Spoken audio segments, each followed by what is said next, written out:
Hello friends, welcome back to my YouTube channel. मैं आपका स्वागत करती हूँ हमारी नई वीडियो में। आज की वीडियो में हम प्रेजेंट कॉन्टिन्यूस टेंस को एग्जांपल्स के साथ पूरी डिटेल में सीखेंगे। हम इसे ऐसे पढ़ेंगे कि आपको एक बार में ही समझ आ जाएगा और कोई भी कन्फ्यूज़न नहीं रहेगी। तो चलिए शुरू करते हैं। वीडियो में एंड तक बने रहिएगा ताकि आपको अच्छे से समझ आए। प्रेजेंट परफेक्ट कॉन्टिन्यूस, जैसे कि आपको नाम से ही पता चल रहा होगा कि इसमें कॉन्टिन्यूस आया है, तो इसका मतलब ये भी हुआ कि काम चल रहा होगा और हो भी चुका होगा। आधा हो चुका होगा और आधा चल रहा होगा। तो देखते हैं कि इसकी पहचान कैसे होती है।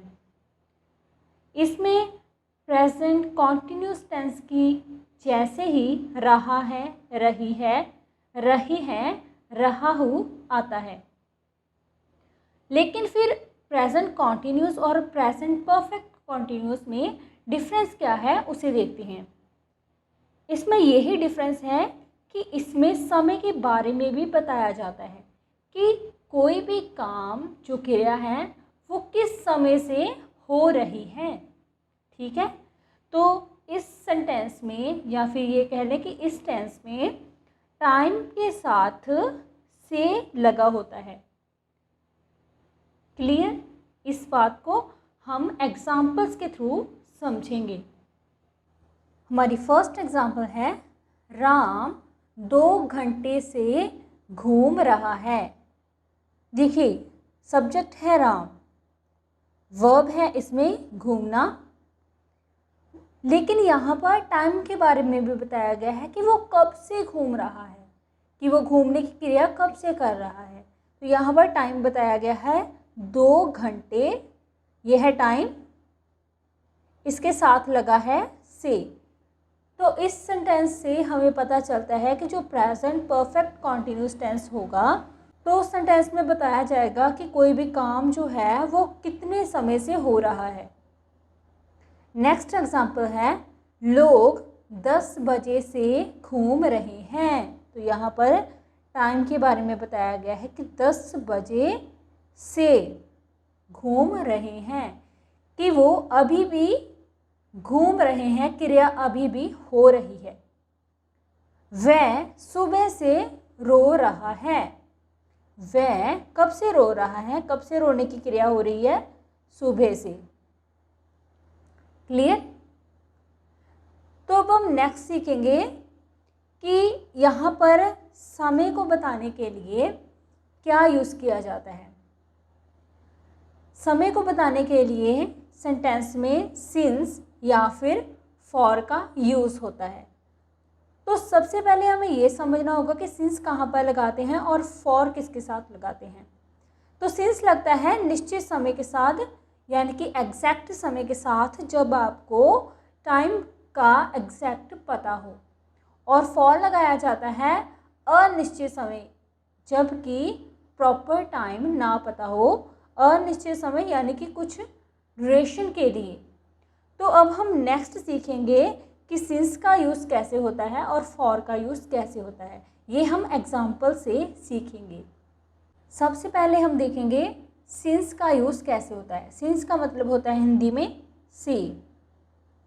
ये यूज़ होता है एग्जैक्ट टाइम के साथ, जैसे कि since 2 AM, since 1998, since Monday, since morning, since yesterday. तो अभी हम एग्जाम्पल्स को देखते हैं। I have been studying since morning. कब से हो रही है स्टडी? मॉर्निंग से। He has been trying since Monday. वो कब से ट्राई कर रहा है? मंडे से। तो यहाँ पर सिंस का यूज़ होगा क्योंकि एग्जैक्ट मालूम है कि वो सुबह से काम कर रहा है, सुबह से स्टडी कर रहा है, और वो एग्जैक्ट यहाँ पर मालूम चला है कि वो कौन से दिन से ट्राई कर रहा है। वो सोमवार से ट्राई कर रहा है। सिंस की और एग्जांपल्स हैं, जैसे कि सिंस चाइल्डहुड या फिर बर्थ, यानी कि बचपन से या फिर जन्म से। सिंस दैट डे, अब यहाँ पर उस दिन के बारे में बात की गई है कि उस दिन से। Since my dad was born, जब से मेरे पिता का जन्म हुआ था तब से। यहाँ पर एग्जैक्ट टाइम के बारे में बताया गया है। तो चलिए नेक्स्ट हम देखेंगे फॉर के बारे में। सो फ्रेंड्स, फॉर का यूज़ भी होता है टाइम के साथ, लेकिन फॉर का यूज़ होता है ड्यूरेशन ऑफ टाइम के लिए, यानी कि अनिश्चित समय के लिए। जब आपको एग्जैक्ट टाइम का पता नहीं है तो फॉर लगेगा, जैसे कि for 2 seconds, for a long, for 2 hours, for a while, for many days, या फिर फॉर आवर्स, फॉर मंथ्स। ऐसे जो समय हैं उनके बारे में बताने के लिए फॉर का यूज़ होता है। तो एग्जाम्पल से हम इनको सीखते हैं। फर्स्ट एग्जाम्पल है I have been studying for 2 hours। For 2 hours, अभी 2 घंटे, ये नहीं पता है कि कौन से 2 घंटों से, ठीक है। He has been trying for many years, यहाँ पर फॉर के साथ मैनी ईयर्स आया है, लेकिन यहाँ पर ये मेंशन नहीं किया गया है कि 2 साल से, 3 साल से, या कितने सालों से। तो यहाँ पर एग्जैक्ट टाइम के बारे में नहीं पता है, दैट्स वाई इसके साथ फॉर का यूज़ हुआ है। तो अब हमने फॉर और सिंस के बारे में सीख लिया कि इन्हें किन के साथ लगाया जाता है। तो चलिए अब हम आगे शुरुआत करते हैं सेंटेंस बनाने की। फर्स्ट हम देखेंगे प्रेजेंट परफेक्ट कॉन्टिन्यूस में अफर्मेटिव सेंटेंस बनाने का स्ट्रक्चर। इसका रूल है सबसे पहले सब्जेक्ट, फिर हैज़ या फिर हैव, ये हेल्पिंग वर्ब्स हैं। उसके बाद बीन का यूज़ होगा, फिर वर्ब की फर्स्ट फॉर्म के साथ आईएनजी आएगी। क्यों आईएनजी इसलिए आएगी क्योंकि ये कॉन्टिन्यूस भी है, ठीक है। उसके बाद आएगा ऑब्जेक्ट, फिर आएगा सिंस या फिर फॉर, इन दोनों में से कोई एक। उसके बाद आएगा पॉइंट ऑफ टाइम या फिर ड्यूरेशन। अब हम देखते हैं कि थर्ड पर्सन सिंगुलर के साथ क्या यूज़ होता है। इसके साथ यूज़ होता है हैज़ बीन। तो हैज़ बीन कहाँ यूज़ होगा, थर्ड पर्सन सिंगुलर के साथ, और बाकी सभी सब्जेक्ट के साथ होगा हैव बीन। क्लियर। तो चलिए अब एग्जांपल्स को देखते हैं और सेंटेंसेस को बनाते हैं। हमारी फर्स्ट एग्जांपल है राम 2 घंटे से घूम रहा है। सब्जेक्ट क्या है, Ram. Ram third person singular है, सो दैट्स वाई इसके साथ हैज़ बीन आएगा।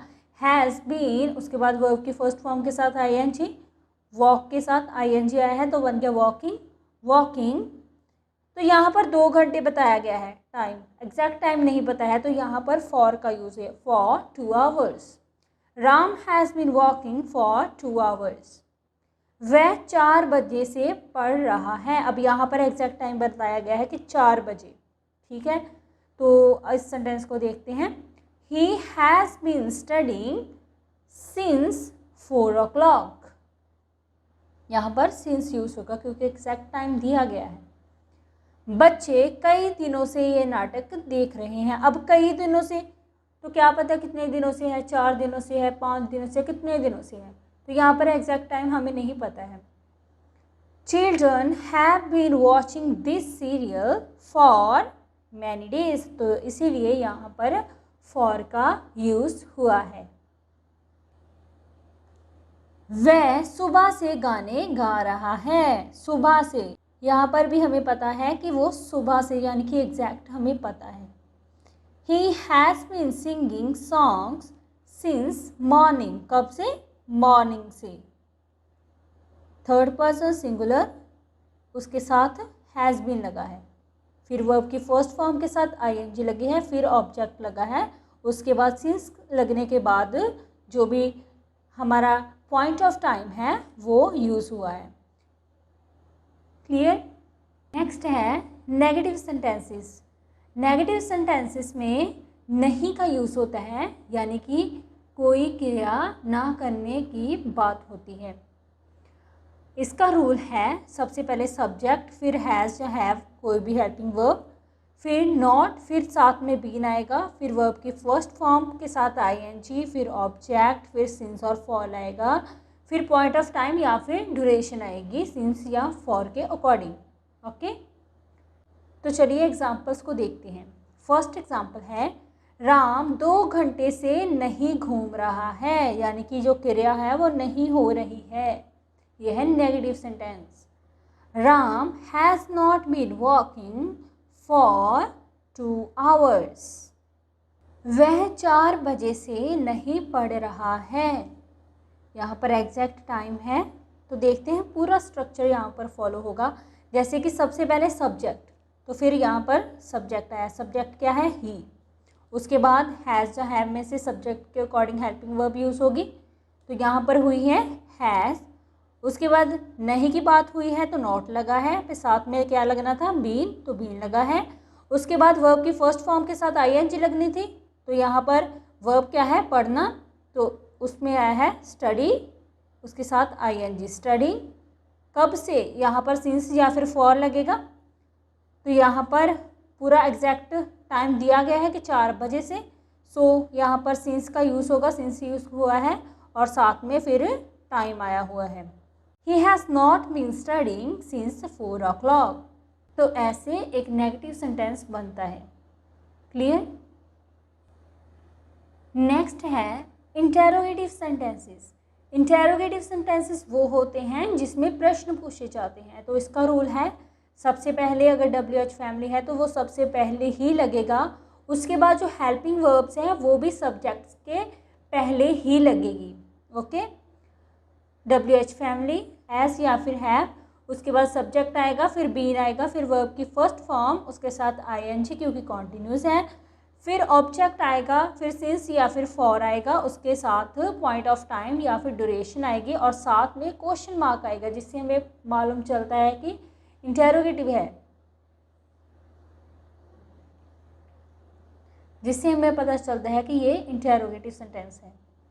एग्जाम्पल्स है, राम 2 घंटे से क्यों घूम रहा है। यहाँ पर क्वेश्चन आया है क्यों, तो वह सबसे पहले आएगा WH फैमिली जो कि है why. Why has Ram been walking for 2 hours। Why has Ram been walking for 2 hours।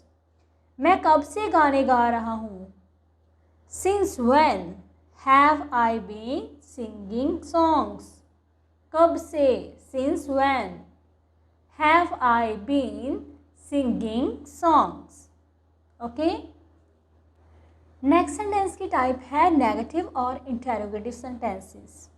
इनका रूल है, सबसे पहले WH फैमिली, फिर हैज़ या फिर हैव हेल्पिंग वर्ब्स, उसके बाद सब्जेक्ट, फिर नॉट आएगा, फिर बीन आएगा, फिर वर्ब की फर्स्ट फॉर्म के साथ आईएनजी आएगी, फिर आएगा ऑब्जेक्ट, सिंस या फिर फॉर, पॉइंट ऑफ टाइम या फिर ड्यूरेशन, इन दोनों की अकॉर्डिंग। ओके, चलिए एग्जाम्पल से सीखते हैं। वो सुबह से क्यों नहीं पढ़ रहा है। Why has he not been studying since morning. यहाँ पर एग्जैक्ट टाइम है मॉर्निंग का, सो इसलिए यहाँ पर सिंस का यूज़ होगा। क्या वो 4 बजे से नहीं पढ़ रहा है। Has he not been studying since 4 o'clock। सबसे पहले हेल्पिंग वर्ब, फिर सब्जेक्ट, फिर नॉट आया है, फिर बीन आया है, फिर वर्ब की फर्स्ट फॉर्म के साथ आईएनजी आई है, फिर टाइम बताने के लिए से का यूज़ होने के लिए यहाँ पर सिंस यूज़ हुआ है, क्योंकि यहाँ पर एग्जैक्ट टाइम दिया गया है 4 बजे से। क्या वो नहीं पढ़ रहा है। क्लियर? तो आज हमने प्रेजेंट परफेक्ट कॉन्टिन्यूस टेंस को भी पूरा कर लिया है। तो इन सभी वीडियोस की सीरीज़ में हमने प्रेजेंट टेंस को कंप्लीट कर लिया है। उम्मीद है कि आपको ये टेंस समझ में आए होंगे, क्योंकि हमने यहाँ पर एग्जाम्पल्स के साथ पूरी डिटेल में सीखा है। और अगर आप इस चैनल पर नए हैं तो चैनल को सब्सक्राइब कर लें, और अगर आपने पिछली वीडियोस को नहीं देखा है तो उसका लिंक आपको नीचे डिस्क्रिप्शन में मिल जाएगा। तो इसकी सेपरेट से एक प्लेलिस्ट भी बनी हुई है, आप उसे भी देख सकते हैं और टेंसेस को सीख सकते हैं। फिर से मिलेंगे हमारी एक नई वीडियो में। Thanks for watching, like, share and subscribe.